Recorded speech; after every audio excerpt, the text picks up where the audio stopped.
성경 히브리서 5장 12절에서 14절 말씀인데 358쪽 되겠습니다. 358쪽 히브리서 5장 12절에서 14절 말씀까지 같이 읽겠습니다. 같이 합독하겠습니다. 12절 같이 시작. 때가 오래되었으므로 너희가 마땅히 선생이 되었을 터인데 너희가 다시 하나님의 말씀의 초보에 대하여 누구에게서 가르침을 받아야 할 처지이니 단단한 음식은 못 먹고 젖이나 먹어야 할 자가 되었도다. 이는 젖을 먹는 자마다 어린 아이니 의의 말씀을 경험하지 못한 자요. 단단한 음식은 장성한 자의 것이니 그들은 지각을 사용함으로 연단을 받아 선악을 분별하는 자들이니라. 아멘. 네. 자, 오늘 이제 말씀은 매일 말씀을 묵상하라 하는 제목으로 원래 우리가 말씀을 많이 묵상해야 되겠다. 그런 의미에서 오늘 말씀을 증거합니다.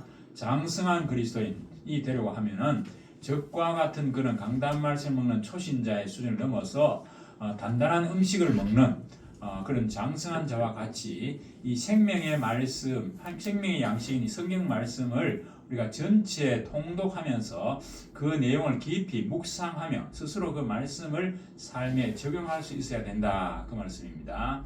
하나님께서 우리를 위해서 독생자 예수 그리스도를 십자가에 내어 주시기까지 우리를 사랑하신다고 하는 이 사랑의 편지를 우리가 읽어야 되는데 이 사랑의 편지 내용이 무엇인지 전체를 읽어보지 않고 아직도 우리가 일부만 읽고 있다고 하면 내가 하나님을 정말 사랑하는지 점검해야 봐야 되지 않겠습니까? 정말 사랑하는 사람이 내게 보낸 편지라고 하면 처음부터 끝까지 다 읽어봐야 되지 않겠습니까? 사실 강단에서 이 창세기에서 계시록까지 성경 전체를 다 다룬다는 것은 어렵습니다. 그러므로 우리가 강단 말씀은 말씀대로 받고 또 스스로 성경 전체를 통독하면서 묵상할 수 있어야만 어린 아이가 아니고 장성한 그리스도인이라 그렇게 할 수 있다. 그 말씀이죠. 자, 그렇다면 이 장성한 그리스도인이 되기 위해서 성경을 왜 믿어야 하는지, 성경의 핵심이 무엇인지, 또 어떻게 성경 말씀을 우리가 묵상하고 적용해야 될 것인지 그 말씀을 오늘 주님 주시는 은혜를 함께 나누기를 원합니다. 자, 첫 번째는 우리가 이 성경 말씀을 읽어야 돼, 믿어야 되는 이유를 한번 살펴보겠습니다. 자, 첫 번째는 이 성경은 그 자체가 하나님 말씀이라고 증거하기 때문에 하나님 말씀이다 하는 겁니다. 인간이 하나님을 아는 방법은 오직 하나님이 자기 자신을 내어 보여주는 계시를 통해서만 가능합니다. 그래서 이 하나님의 섭리 가운데 완성된 것이 오늘날 이 성경이다 그 말씀이죠. 성경은 성경 밖에 어떤 증거에 의해서 하나님 말씀이라고 증명되는 책이 아니고 성경 그 자체로 증명되는 그런 책이다 그 말입니다. 이게 성경의 내적 증거다 그렇게 말합니다.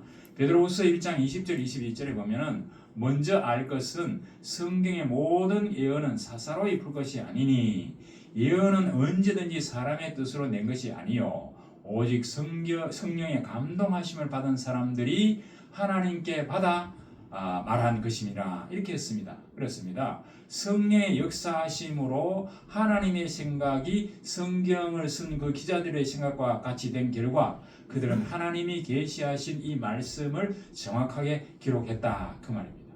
직간접적으로 성령의 이 신적 기원, 하나님이 주신 말씀이라고 하는 이 주장을 하고 있는 성경 구절은 한 1500군데나 된다 그렇게 말합니다. 자, 성경이 바로 하나님 말씀이라는 걸 증거한다는 거죠. 그리고 두 번째는 성경의 유일성입니다. 이 성경은 여러 면에서 지구의 어느 책과 비교할 수 없을 정도로 아주 독특하고 유일한 책입니다. 이 성경은 1600여 년 동안에 40여 명의 다양한 신분의 기자들이 해서 다양한 장소와 시대 상황 속에서 이 신구약 66권이 기록되었다 하는 겁니다. 근데 그 내용이 뭐냐? 예수 그리스도의 구속 사역이라고 하는 이 큰 주제 아래 이 모든 66권의 성경 말씀이 통일되어 있다 그 말입니다. 여기에는 이사야 같이 왕족도 있고 또 베드로와 같이 어부도 있고 이렇게 여러 저자들이 있지만은 예수 그리스도의 구속 사역에 대한 그 주제가 일목요연하게 되어 있는 책입니다.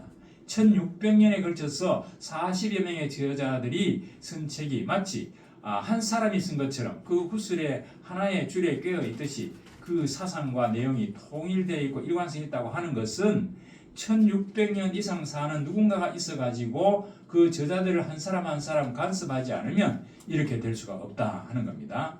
한 개인이 쓴 톨스토이가 쓴 책도 톨스토이가 젊을 때 쓴 책과 아주 나이가 많았을 때 쓴 책의 사상이 좀 다릅니다. 그런데 이게 1600년 이상 40명의 저자들이 쓴 책이 딱 한 사람이 쓴 것처럼 그렇게 일목요연하게 통일 수 있다고 하는 것은 바로 하나님이 간섭하셨다 하는 것을 간접적으로 말하고 있는 것이죠. 그래서 이 성경은 하나님의 책임과 동시에 인간의 책임이다. 성경의 원본은 영감된 책임으로 글자 하나하나 전혀 오류가 없다. 즉 1.1획이라도 오류가 없다. 1.1획이라고 하는 것은 히브리어에 보면 점 하나 찍는 것 잘못 찍으면 이 내용이 달라지는데 그래서 1.1획이라는 말을 씁니다. 그리고 구조적으로도 일관성이 있습니다. 신약은 구약 안에서, 구약은 신약 안에서 서로 상호 인용되는 것이 많습니다. 신약에서 구약을 인용한 부분이 대체로 180군데나 됩니다. 이사야 34장 16절에 보면 이런 말씀이 나옵니다. 너희는 여호와의 책에서 찾아 읽어보라. 이것들 가운데서 빠진 것이 하나도 없고 제 짝이 없는 것이 없으리니 이는 여호와의 입이 이를 명령하셨고 그의 영이 이것들을 모으셨습니다. 그렇습니다. 하나님의 성령이 그 저자들에게 역사하셨기 때문에 하나도 짝이 없는 것이 없고 빠진 것이 없다. 그렇게 말씀하고 있습니다. 구약시대의 이스라엘 백성은 이 바로 성경이 하나님 말씀인 줄 깨닫고 거룩하게 보존을 했죠. 특히 모세오경 같은 거. 구약시대 이스라엘 백성은 성경이 하나님 말씀인 줄 깨달아서 그것을 잘 보존했기 때문에 지금까지 나왔습니다. 그래서 구약 성경 39권으로 되어 있는데 이게 이제 우리가 AD 95년 주 95년 암니아 종교회의가 소집되었지만은 그때 참석자들이 한 일은 벌써 5세기 전 500년 전에 유대인들이 확증한 그 구약의 정경 39권을 재확인하고 인준하는 정도였습니다. 이처럼 구약 성경은 하나님의 섭리에 의해서 정경으로 확정이 되었고 초대교회 이전부터 정확한 하나님 말씀으로 인정을 받았다 하는 겁니다. 그래서 이스라엘 백성들은 구약 성경 말씀을 그대로 계속 지켜왔죠. 자, 신약 성경도 모두 AD 50년에서 100년, 예수님이 돌아가시고 나서 한 50년, 100년 그 사이에 기록이 되었는데 이 하나님의 섭리 속에서 27권으로 이 정경이 확정이 되었습니다. 도마복음 이런 말 하는 사람도 있는데 일단 27권으로 정경이 확정이 됐는데 이것은 이 정경 확립의 중요성을 깨달은 종교회의가 있었습니다. AD 393년 즉 예수님 돌아가시고 393년 히포 종교회의가 있었고 그 다음에 397년에 카르타고 종교회의가 있었는데 그 카르타고 종교회의에서 우리가 신약을 하나님 말씀으로 확인해야 되겠다. 그래서 드디어 신약 27권을 하나님의 말씀이다 라고 확인을 한 겁니다. 그래서 이렇게 구약 39권, 신약 27권 합해서 66권, 39, 27 그렇게 되기 쉽죠. 39, 39권, 27, 27권 그래서 66권이 하나님의 말씀으로 이렇게 확정이 되었다 하는 겁니다. 자, 그리고 번역상에도 유일합니다. 이 세상에 있는 언어가 한 6,500개 정도 되는데 그 중에서 한 3분의 1 정도 되는 2,200개 이상의 언어로 지금 성경이 번역이 됐습니다. 이 번역된 2,200개 이상의 언어로 된 그것이 세계 인구의 90% 이상이 사용하는 그런 언어들입니다. 그래서 나머지는 주로 이 소수민족들 언어로 되어 있는데 이것은 이제 계속 지금 성경 번역팀이 번역을 하고 있습니다. 언젠가는 이제 이 언어 6,500개 언어로 다 자기 말로 성경을 읽을 수 있도록 그렇게 번역될 날이 옵니다. 자, 또한 이 가르침과 문명에 끼친 영향력도 유일하죠. 인류 문명은 이 세상의 어떤 책보다도 성경에 큰 영향을 받았습니다. 예수님은 책 한 권, 글 한 줄 남기지 않았지만은 세계 지성의 주체가 되고 우리가 적십자가 생긴 거라든지 달력의 표기가 지금도 2026년 하는 것은 예수님이 오신 이후 2026년 그런 뜻이거든요. 이렇게 달력을 만든 거라든지 또 노예 제도가 철폐되었다는 거라든지 여러 정치, 경제, 종교 모든 분야에 이 하나님의 말씀이 영향을 끼쳤다. 그래서 이 세상의 어떤 도덕적 종교적 작품도 기독교의 사랑의 원리와 같은 그런 깊이를 뛰어넘지 못하고 성경적 관점보다 더 고상한 그런 영적 개념은 없습니다. 그래서 인류 역사를 예수 그리스도의 탄생 이전과 이후로 나누죠. 그래서 우리가 예수님 탄생 이전은 주전 혹은 before Christ, BC라고 말하고 예수님 오시기 전 이렇게 말하고 예수님 오신 이후는 AD, 아노 도미니 해서 주님의 시대에 이렇게 해서 우리가 지금 AD 2026년 주님 오신 이후 2026년에 지금 우리가 살고 있다. 이렇게 성경은 예수님이 태어난 날을 중심으로 태어나기 전과 태어난 후로 역사를 기록하고 있다. 그러니까 예수님이 역사의 주인공이다. 이렇게 말할 수가 있죠. 자, 무신론자였던 그 시카고 트리뷴지의 기자인 리 스트로벨이라고 하는 사람이 이 무신론자, 하나님이 없다는 사람인데 역사학자, 고고학자 등 여러 전문가 13사람하고 인터뷰를 한 후에 결론이 뭐냐? 예수만 지금까지 경배받는 것은 바로 역사적인 예수가 살아계신 주님이기 때문에 그렇다라고 결론을 내렸다는 겁니다.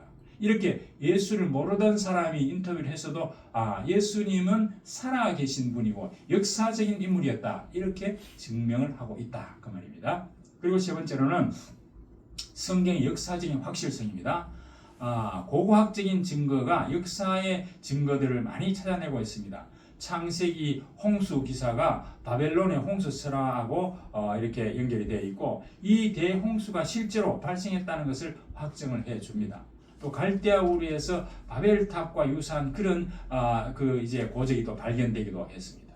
신약에 기록된 지명이나 사건들은 매우 정확하게 고고학적인 자료들이 그렇게 발굴되고 있습니다. 그래서 아주 놀라운 것은 1947년 3월에 이스라엘의 사해 부근에 쿰난 동굴이라고 하는 곳이 있는데 목동이 거기다 돌을 던지니까 안에서 뭐가 땡그랑 소리가 나서 목동이 들어가 보니까 그 안에 그 상자 안에 그 안에 이렇게 보니까 예수님 성경 말씀이 기록된 사본이 거기 있었습니다. 그게 언냐 2000년 전에 기록된 구약 성경의 두루마리 사본이었습니다. 그래서 이것을 우리가 사해 사본이다 그렇게 말을 하죠. 이것을 보니까 구약 성경하고 아주 정확하게 일치됐다 하는 것을 발견을 했다는 겁니다. 이 정도로 2000년 전에 썼던 그 성경이나 지금 우리가 보는 구약 성경이나 같다 이 말이죠. 이것이 바로 하나님의 섭리다. 그 다음에 성경 예언의 성취가 정확하다 하는 거죠. 자, 이슬람의 코란이나 불교의 불경이나 힌두교의 베다나 이런 경전 등은 어떤 책에도 앞날에 대한 예언을 포함하고 있지 않지만은 이 성경의 예언은 정확하게 성취되고 앞으로도 성취될 유일한 권위를 가진 책이다. 그렇습니다. 아담 하와가 범죄한 이후에 인간 구원에 대해서 창세기 3장 15절 예언이 구약 4000년 세월을 거쳐서 지금부터 2000년 전에 예수님 오심으로 그대로 성취가 되었습니다. 그리고 하나님께서 아브라함의 후손 이스라엘 백성을 통해서 하나님의 나라를 이루고자 하신 그 예언도 세계사 5대 강국이었던 아수르, 바벨론, 페르시아, 헬라, 로마의 역사와 함께 정확하게 성취가 되었습니다. 구약의 많은 부분이 예수님의 탄생과 죽음과 부활을 예언했는데 신약에서 그대로 성취가 됐다 하는 겁니다. 그래서 예수님도 스스로 이런 구약을 직접 인용하면서 자신이 바로 하나님의 아들이고 내가 그 예언된 메시아다 하는 것을 직접 예언을 했죠. 그래서 자신의 죽음과 부활을 직접 예언하고 그랬는데 예수님이 직접 말씀하신 대로 십자가에 죽고 3일 후에 부활하지 않았습니까? 그래서 마태복음 5장 18절의 예언처럼 천지가 없어지기 전에는 성경 말씀 1.1획도 결코 없어지지 않고 요한계시록은 아직 이루어지지 않은 부분이 있는데 이 요한계시록의 미래까지 다 성취될 줄 믿습니다. 그 다음에 다섯 번째는 천지창조에 대한 초과학성입니다. 성경의 천지창조는 초과학적이다 하는 건데 창세기 1장 1절에 태초에 천지를 하나님 말씀으로 창조했다는 말씀이 나오죠. 이 우주 만물의 기원을 밝혀주고 있습니다. 과학적으로 지구를 포함한 이 태양계의 정확한 운행과 별을 포함한 은하계의 존재도 전능하신 하나님께서 창조하고 섭리하고 있다고 하는 이 사실을 우리가 부정할 수가 없습니다. 왜냐하면 사람이 흙으로 지었다 그랬는데 우리 인간의 육체의 원소와 흙의 원소를 비교해보면 그대로 일치한다는 겁니다. 그래서 우리가 죽으면 또 흙으로 돌아가죠. 이 과학적으로 흙으로 사람을 지었다는 것이 정확하다는 거죠. 진화론은 과학이 아니고 가설에 불과하다는 것을 과학자들도 인정하고 있습니다.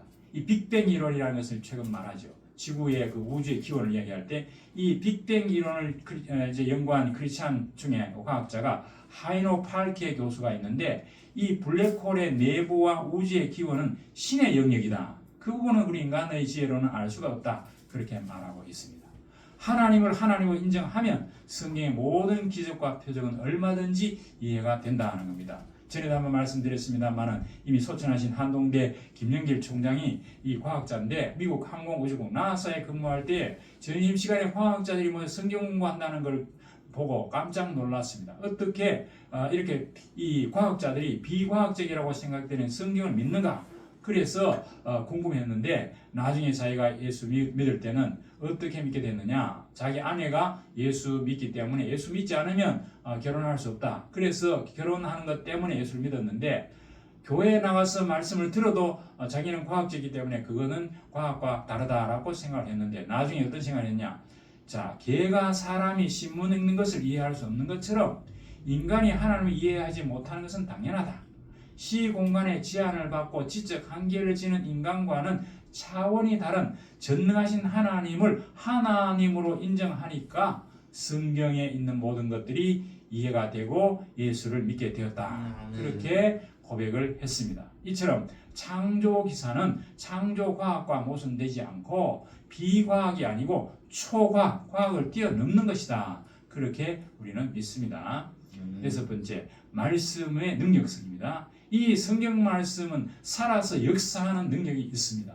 히브리서 4장 12절 우리가 알죠. 하나님의 말씀은 살아있고 활력이 있어 좌우의 날선 어떤 검보다 예리하여 홍과 영과 관절과 골수를 찔러 쪼개기까지 하며 우리 마음의 생각과 뜻을 판단하시나니 라고 했습니다. 우리가 말씀을 읽을 때 마음이 찔리고 양심이 찔리고 하는 것은 바로 이 말씀의 역사죠. 하나님의 말씀이 이처럼 살아있어서 생명력으로 우리의 영혼과 마음과 생각을 완전히 드러내고 치유하는 능력이 있습니다. 말씀을 읽고 우리가 묵상하게 되면 우리가 영과 육이 치유되는 역사가 바로 말씀이 살아있기 때문에 그렇습니다. 디모데후서 3장 15, 17절에 보면 성경은 능히 너로 하여금 그리스도 예수 안에 있는 믿음으로 말미암아 구원에 이르는 지혜가 있게 하느니라. 말씀을 읽으면 구원받게 되고 모든 성경은 하나님의 감동으로 된 것으로 교훈과 책망과 바르게 함과 의로 교육하게 유익하니 이는 하나님의 사람으로 온전하게 하며 모든 선한 일을 행할 능력을 갖추게 함이라. 그랬습니다. 말씀을 읽으면 우리를 교훈하고 책망하고 바르게 하고 의로 교육하는 그런 역할을 한다. 그래서 이스라엘 사람들은 아주 어릴 때부터 아이들에게 4살만 되면 쉐마 그래서 이 잘 때 옆에서 아버지가 계속 성경 말씀을 읽어줍니다. 지금도 이 사람들은 모세오경을 계속 읽도록 하죠. 그래서 우리가 이 말씀을 읽거나 듣거나 묵상하는 수많은 사람들이 이 말씀의 능력으로 변화받았다 하는 그런 사람들이 너무너무 많습니다. 그게 바로 뭡니까? 인류 역사를 변화시킨 증거다. 그런 것이 차고 넘친다는 겁니다. 이처럼 우리가 성경을 믿어야 할 이 증거가 이렇게 6가지 이외에도 많이 있습니다.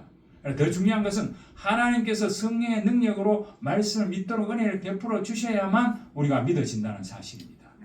이 말씀을 아무리 읽어도 믿어지지 않는 사람들이 있습니다. 그러나 하나님께서 그 말씀을 깨닫게 하시고 믿어지게 성령으로 역사하실 때 말씀이 믿어진다는 겁니다. 그러면 결국 이 믿음은 어디서 옵니까? 말씀을 묵상하고 하나님 은혜로 받을 수 있기 때문에 부지런히 우리가 말씀을 묵상해야 되는 이유가 여기 있다. 그 말입니다. 두 번째로 성경의 그럼 내용이 뭐냐?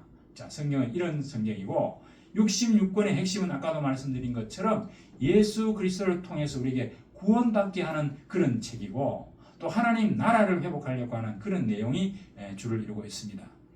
구약 성경은 오실 메시아에 대한 예수에 대한 언약이고 그 다음에 신약은 오신 예수 그리스도의 행적에 대한 그런 내용이죠. 그래서 이 구약의 예수님에 대한 예언이 300가지가 넘는다 그랬는데 이 창세기 3장 15절이 바로 여자의 후손이 앞으로 와서 우리를 구원한다는 그 예언이 있었죠. 그래서 그 다음에 이 구원 계획에 따라서 아담에게 가죽옷을 지어 입힌 사건, 아벨의 피제사, 노아 방주, 출애굽기의 유월절 어린 양의 피, 이게 전부 다 오실 예수에 대한 이야기죠. 출애굽기 3장 18절에 희생제사, 모세오경의 성막과 제사제도, 그리고 구체적으로 이사야 7장 14절에 보면 처녀가 잉태하여 아들을 낳는다 하는 말씀, 처녀 잉태가 나오고, 이사야 53장에 가보면 예수님의 십자가 고난에 대한 아주 자세한 예언이 나오고, 시편 22편에 가면 부활에 대한, 이렇게 구약이 전부 오실 예수님에 관한 그런 내용의 예언들이다 그 말입니다. 그래서 하나님은 이스라엘 백성들을 불러가지고 이 아브라함과 다윗의 계보를 통해서 앞으로 예수가 오신다 하는 것을 예언을 했습니다. 그래서 그대로 됐죠. 선택한 이스라엘을 통해서 하나님 나라를 세우려고 그렇게 했는데, 안타깝게도 이스라엘 백성들이 말씀을 불순종함으로 결국은 강대국에 놓여야 되고 포로되고 속국이 되었습니다. 그러나 결국 하나님께서 그들을 다 해방시켜 가지고 그 예수 그리스도가 그 계보를 통해서 오도록 그 예언대로 성취가 되었습니다. 자, 구약이 이렇다면 신약 성경도 이 땅에 오신 메시아에 관한 내용입니다. 예수님이 이 땅에 오셔가지고 성육신 하셔가지고 십자가에 죽으시고 부활하시고 승천하시고 재림하시고 최후 심판, 그리고 성도들의 거룩한 삶과 복음 전파를 통해서 이 땅에서 하나님 나라를 회복하고 장차 영원한 저 천국 하늘나라까지 언약하신 그런 내용이 신약 성경입니다. 결국 신약 성경도 뭡니까? 창세기 3장 15절 우리 예수 그리스도를 통해서 인류를 구원하시고자 하시는 하나님 그 계획대로 예수님 오셨다 하는 것과 그 예수님 이 땅에 살아계시면서 직접 하나님이라는 증거로 사람들의 죄를 용서하고 병자를 고치고 죽은 나사로를 또 살리고, 그렇게 하나님이라는 증거를 드러내 보이시고 말씀대로 십자가에 죽으시고 부활하시고 승천하셨다 하는 사실, 그것을 전도하는 그런 전도가 바로 이제 이 뒤에 나오는 그런 성경 말씀들이죠. 자, 구약 다시 이제 요약하면 신구약 성경은 전체 뭡니까? 예수님에 관한 이야기고, 예수님을 통해서 우리가 어떻게 구원받는가, 하나님 나라가 어떻게 확장되는가, 여기에 대한 내용이 성경이다 그 말씀을 말씀드립니다. 자, 세 번째로, 그렇다면 우리가 이 말씀을 어떻게 묵상할 건가 조금 살펴보겠습니다. 먼저 성경을 통독을 한번 해봐야 됩니다. 성경을 66권을 한 번을 읽으려고 하면은 하루에 4장 정도, 한 30번 정도 이렇게 읽으면은 1년에 한 번 읽는 것이 가능합니다. 그래서 우리가 올해부터 우리 교회도 그리스도 중심의 1년 1독 성경 읽기 프로그램, 그 리딩 지저스라고 하는 것이 있는데, 그 프로그램을 이제 2월 달부터 시작을 합니다. 성경을 읽을 때 소리 내서 읽어보면은 이 졸음이 달아나고 더 또렷하게 기억될 수 있으니까 말씀을 소리 내서 읽는 것도 좋습니다. 그리고 성경을 읽으면서 성경을 써보는 성경 필사하는 것도 좋습니다. 우리가 기독교 서점에 가면은 성경을 필사할 수 있는 그런 노트가 개발되어 있기도 합니다. 그래서 그 노트에다가 성경 66권을 다 한번 적어보면 그것이 평생 잊지 못할 신앙의 유산이 되겠죠. 그리고 성경 구절을 많이 암송하는 것도 좋습니다. 일주일에 한 구절만 외우면 1년이 지나면 52구절을 외울 수 있는데, 이 성경 100구절 배우기 자료도 우리가 이제 앞으로 제공하려고 합니다. 그래서 우리가 어떤 것을 위해서 기도할 때 내 머릿속에서 말씀이 떠오르고 그 외운 말씀이 떠오른다고 하면 그게 바로 뭡니까? 성령 인도의 증표가 될 수 있습니다. 그래서 우리가 많이 성경 구절을 외우는 것은 굉장히 중요합니다. 자, 그 다음에 이제 말씀 묵상을 통독을 했다면 이제 말씀 한 달락인 한 구절을 집중적으로 깊이 묵상할 필요가 있는데, 묵상이라고 하는 것은 말씀을 통해서 그 말씀에서 나타난 하나님이 누구신지, 나에게 주는 교훈이 무엇인지, 삶에 어떻게 적용할 것인지 이걸 생각하면서 말씀을 읽는 것을 바로 묵상이다 그렇게 말합니다. 기록된 말씀을 우리가 로고스 말씀이라고 그러고, 그것이 내게 이렇게 확 와가지고 내게 감동을 줄 때 그것은 레마의 말씀이다 이렇게 말합니다. 제가 지금 말씀을 전하고 있습니다만 각자 이 말씀을 받을 때 느끼는 부분이 다를 겁니다. 그게 바로 똑같은 말씀이라도 사람들에 따라서 하나님의 성령으로 그렇게 감동을 주는 게 다르단 말이에요. 그게 바로 레마의 말씀이다. 그게 느껴져야 내 말씀이 된다 그 말입니다. 그러면 묵상할 때는 첫째, 방해하지 않는 그 시간과 장소를 정해야 됩니다. 아침 시간이 대체로 좋겠죠. 예수님도 새벽에 기도했다 말씀을. 자, 두 번째는 준비 찬양을 하고 기도합니다. 그래서 시간과 장소를 정해놓고 먼저 찬양을 하고 기도를 합니다. 기도할 때에 이 말씀을 잘 깨닫게 해달라고 하고 내 죄를 회개할 수 있도록, 그리고 또 이제 내가 소원하는 바를 그대로 하나님께 솔직하게 고백하는 그런 기도.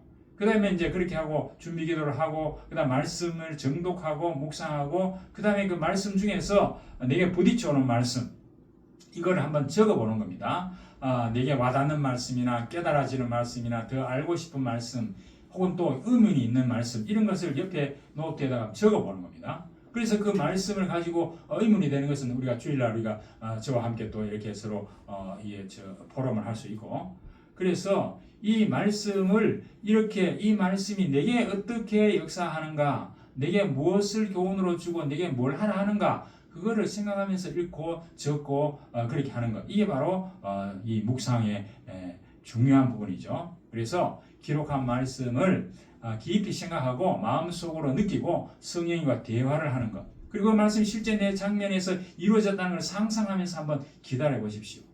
여러분들이 내게 능력 주시는 자 안에서 모든 것을 내가 할 수 있다 하는 걸 한번 상상하면서 야 이번에 내가 시험 치는데 하나님께서 내가 다 이것을 할 수 있구나 그 합격되었을 때 것을 머릿속으로 상상을 한번 해보십시오. 그렇게 하면 그게 바로 뭡니까? 말씀을 적용하는 게 된단 말이에요.